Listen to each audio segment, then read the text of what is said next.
It's been the first official day of campaigning, with party leaders crisscrossing the UK, setting out their stall ahead of the general election, of course, on the 4th of July.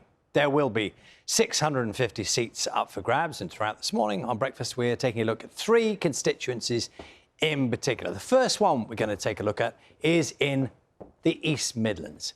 It's Ashfield. It was gained by the Conservatives in 2019 with a majority of 5,733. You can see the numbers there. But the MP, Lee Anderson, has since defected to Reform UK. Our reporter, Simon Ward, has been hearing how constituents are feeling ahead of the election. It's going to be a summer election. The politicians will tell you that brighter days are on the way. But some people here say the town of Sutton in Ashfield in Nottinghamshire could do with a lift. Ashfield in Nottinghamshire can now be considered to be a 4-way marginal, with Reform UK, the independent group Labour and the Conservatives all hoping to do well here. We must also think about the other seats in the area that have previously turned from Labour to the Conservatives: Bolsover, Bassetlaw, Mansfield and here in Ashfield. And after that shock announcement about a summer general election, people here have been considering what they'd like to hear from the politicians. Bus service seems to be OK, as long as they don't cancel bus pass. That's the main thing, really. But it's just OAP. Annoyed me more than anything is when he put all these migrants into the hotels. 6.8 million a day. What could we have done with that? Hospitals, or what changing hospitals, and obviously the NHS and things like that, care homes. Well, I think it really needs a lot of cleaning up, and it hasn't been cleaned up for a long time. Ashfield needs improvements, does it? Yes. There was no great excitement for the election, but it's early days. The campaign will intensify.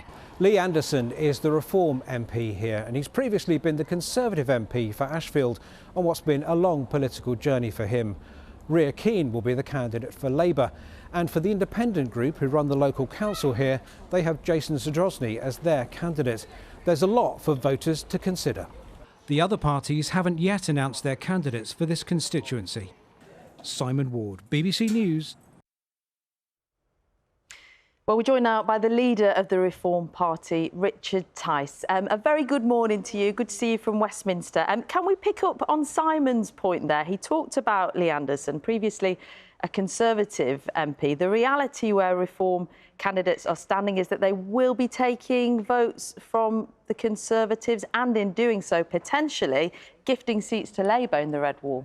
Not at all. There's no difference between the two main parties. They're both forms of socialism. They stand for high taxes, high regulation, big state, zero growth, and that's why everybody is getting poorer per person. And what Reform UK and Lee Anderson stand for actually is high growth, low taxes, and actually we need to freeze immigration so that the country can catch up.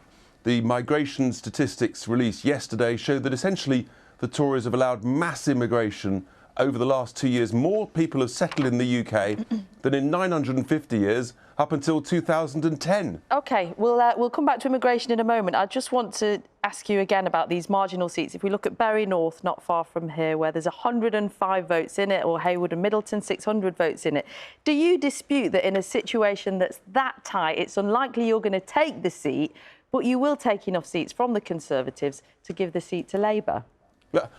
My job is to promote, and our job is to promote Reform UK. We're the only party that's got a plan and an agenda for growing this economy, making people better off, for getting to zero waiting lists on healthcare. The two main parties, there's no difference between the two. If you want socialism, you'll get socialism if you vote for the two main parties. We'll all become poorer and you'll have mass immigration. That's the point, and that's why it's vital we stand in all the seats in England, Scotland and Wales, so people have got a proper democratic choice, and then it's up to the voters. That's what democracy is all about. OK, let's talk about those candidates then. You're looking to field 630. That's right. England, Scotland, Wales. Who are they going to be? We've got about 500 approved and allocated already on our website. I think we may even be more organised. The Conservatives, the story is that they've still got hundreds still to allocate. They can't seem to find enough candidates. So are you certain that everybody on your list of 500 is credible without skeletons in the closet? Sorry, I missed the question. Are you certain that on your list of 500 everybody is credible, they've been vetted, there are no worrying skeletons in the closet? everybody is being vetted, and just like all parties, a vetting it's like an MOT. It's valid the day you do it. If someone does or writes something inappropriate afterwards, we're faster than anybody else to make an assessment and decide whether anybody has stepped over our very strict guidance. So yes, we'll be standing everywhere. We're very proud of that. And we're giving voters a serious alternative choice. We've got to freeze immigration. We've got to scrap the lunacy, job-destroying, job-killing net zero, which is costing us tens of billions of hard-earned taxpayers' cash. These are the choices the British people need to make. And if we want to get better off, if we want faster healthcare, that's the choice that people need to consider. Let's talk about immigration then. If there was another humanitarian crisis, the likes we saw in Ukraine a couple of years ago, where British people opened their hearts, opened their homes, what would you do in a similar situation? At what point do you close the door? What we're saying is, in normal circumstances, you should freeze immigration, except if you've got essential needs for healthcare-related immigration, if required over and above that. And of course, if there are specific emergency situations like the Ukraine one you just mentioned, of course one applies a level of common sense. And that's what we stand for at Reform, actually, is common sense. And it's not common sense to tax people. What does that mean when we have an NHS heavily reliant on migrant workers, and you're saying you're going to reduce waiting lists to zero when we do have humanitarian crises across the globe? What does common sense mean in these areas that there isn't a specific number for? What common sense means is it's not common sense to have 1 in 8 of the working age population on out-of-work benefits whilst big business profit hugely by importing cheap, low-skilled overseas labour rather than in training up and employing our own people. In the 1980s and 1990s, when we were growing at about 3% a year, we weren't having mass immigration, and guess what? We had much lower waiting lists. We trained up our own nurses and doctors. That's what common sense is all about, rather than enabling big business to make huge profits. It's common sense that if there's an emergency situation like Ukraine, as I said, you look at the situation of the time. But it's also common sense that actually the job of the British government is to look after British citizens, to help people's quality of life get better. And if you have mass immigration, guess what? Quality of life gets worse, housing rents go up, healthcare is slower and worse outcomes, and everybody gets people's wages are depressed and undercut. That's not common sense. And you're That's against the British confident that interest. those jobs in health and social care, that those jobs in agriculture, manufacturing could be filled in good time by British citizens?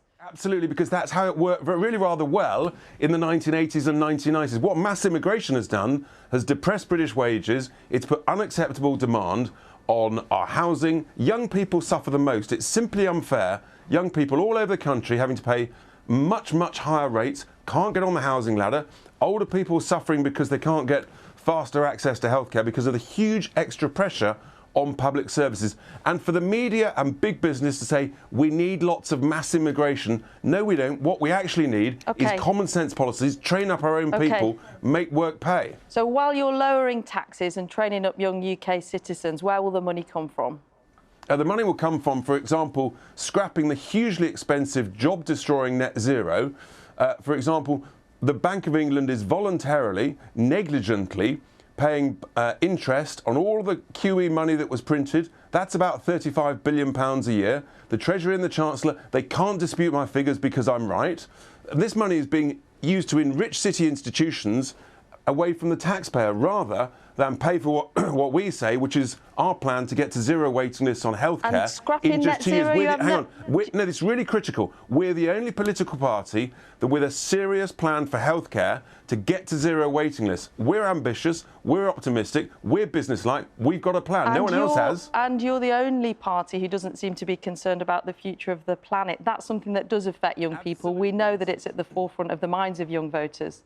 Absolutely. And here's the point, right? Net zero will make zero difference to climate change, as confirmed by the Intergovernmental Panel on Climate Change, that says if you get to net zero tomorrow, it'll make no difference to the level of sea level rise for between 200 and 1,000 years. Actually, what we need to do with climate change, of course, we all care about the environment of the planet. You need to adapt to it. The idea that you can stop the power of the sun or volcanoes is simply ludicrous. And anybody who thinks you can, frankly, you're misinformed. OK, finally, if Nigel Farage is watching this morning, what would you like to say to him? Presumably come back from the States and help with this campaign.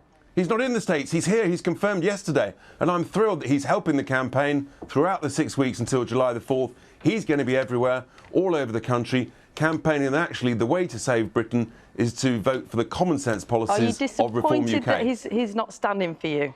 I'm thrilled to bits that he's campaigning for us, with us, all over the country over the next 6 weeks. That's great news, and he's going to have a big impact. Richard Tice, thank you for your time from Westminster this morning.